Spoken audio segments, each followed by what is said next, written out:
I'm gonna show you how to change the bulb to an LED on a 2006 Buick Lucerne. So pretty much you come right here, see the LED. Anyways, you take off all these clips here, and you can get to the bulb back here, right? Yeah, you have the little top here you can twist off, but my hand's too big. Anyways, I'm gonna show you on this side.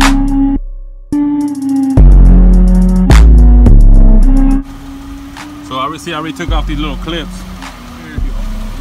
If you look in there, the bulb is right up there. Let me show you.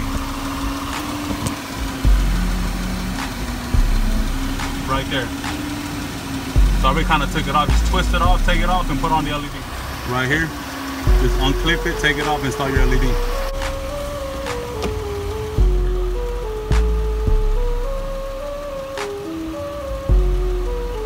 So we're cutting no wires on here. It's just a plug and play for this car. It's just like factory.